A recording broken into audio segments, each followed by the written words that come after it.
யோவான் 8ஆம் அதிகாரம் நினைக்கிறேன். நல்ல கவனிங்கம்மா.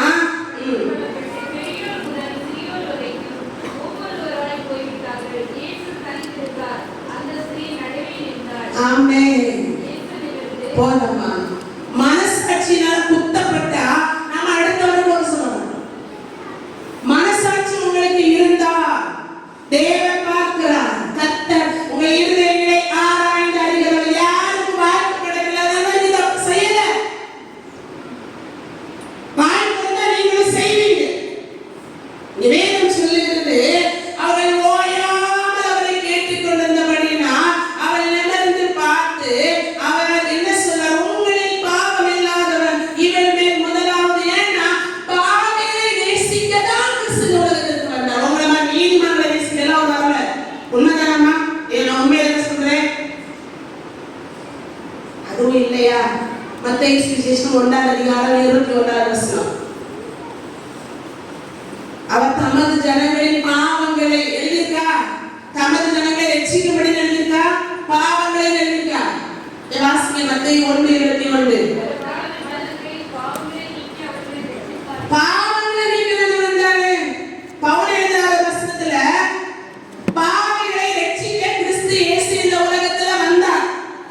ஆமென். அதுதானே வந்தார். அதுல பிரதான பாவி யாருதான்? நான் தான் அப்படின்னு எழுதுறார். அப்ப எல்லாருமே தான் வாய்ப்பு கிடைக்கல. இங்கே பெரியோர் முதல் அந்த சின்ன பிள்ளைகளுக்கு இந்த மாதிரி டியோன், இந்த மாதிரி பிரைடர், இந்த மாதிரி பிள்ளைங்களுக்கு பாவம்னா ஓரளவுக்கு தெரியாது இல்லையா? கல்லறையில போறாங்க, என்ன நாமளும் கலந்துக்குவோம் அப்படின்னு போயிருக்காங்க. அன்பான தேவ பிள்ளைகளே, உங்களை பரிமள தைலமாய் ஆண்டவர் விரும்பல. இவங்க விரும்பல, அவங்க விரும்பல, இவங்க நேசிக்கல. இன்னும் அல்லேலூயா. இருதயத்தை ஆராய்ந்து அறிகிற தேவன் உங்களை பரிமள தைலத்தின் வாசனையா. என்னைக்கு பாயாரசிய பிரசன்னம் பண்ண ஆரம்பிச்சோமோ அன்றைக்கு இருந்து விபச்சாரத்தில் கையும் களவுமாய் பிடிபட்டவளே பிரசன்னம் பண்ணி கொண்டிருக்கிறோம். விபச்சாரத்தில் கையும் களவுமாய் பிடிபட்டவளே பிரசன்னம் பண்ணுவாங்களாமா? ஆனா கிறிஸ்து பிரசன்னம் பண்ண சொன்னாரு பண்ற. அதனால நீங்க யோசிக்க வேண்டியது, என்னை பயன்படுத்த நற்கந்தமாய் விலையேற்ற நறுமண தைலமாய் என்னை பயன்படுத்துகிற ஒருவருடைய பாதத்துல என் கண்ணீரை நான் சமர்ப்பிப்பேன். நான் அவர்கிட்ட சொல்றேன், பயன்படுத்துவார். இந்த காலத்துல மௌனமா இருக்காதீங்க. அல்லேலூயா. எஸ்தர் சொன்னாங்க, நான் செத்தாலும் சாகிறேன். இந்த பக்தி வைராக்கியம் உங்களுக்குள்ள வரணும். பவுல் சொன்னா, எல்லாத்தையும் நஷ்டம் குப்பையும் என்று விடுகிறேன், என் கிறிஸ்து இயேசுவை அறிகிற அறிவின் மேன்மைக்காக. ரோமர் 8ஆம் அதிகாரம் 36 கிறிஸ்துவின் அன்பை விட்டு என்னை பிரிக்க முடியாது.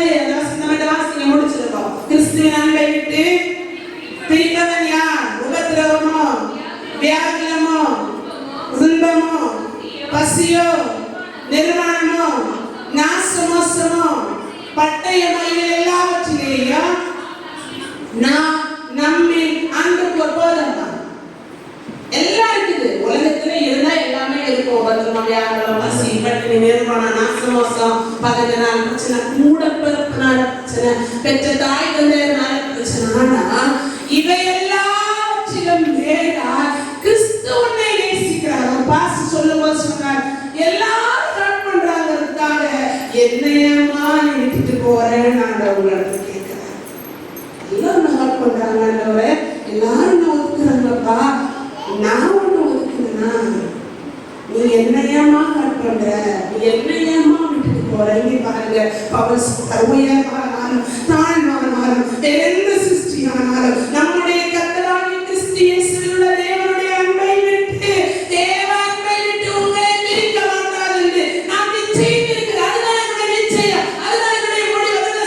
நல்ல போராட்டத்தை போராடி ஓட்டத்தை முடித்தேன், விசுவாசத்தை காத்துக்கொண்டேன். இது முதல் நீதியின் கிரீடம் எனக்காக வைக்கப்பட்டிருக்கிறது. யார் வேணாம், கிறிஸ்து வச்சிருக்கிறாங்க கிரீடத்தை. உலகத்துல நறுமணம் வீச வேண்டும் என்றால் தேவ பார்க்க என்னை கொண்டு போனோம். இன்னைக்கு இது நாள், இனி அடுத்த வீக்கு வரணுங்க. யாராச்சும் செய்து கொடுத்தா அப்புறம் ஒப்பு கொடுக்க வேண்டாம். இதுதான் நறுமணம் வீச வேண்டிய காலம். கிறிஸ்து உங்களை பயன்படுத்துவார். சொல்லுவார் அந்த வார்த்தையினால்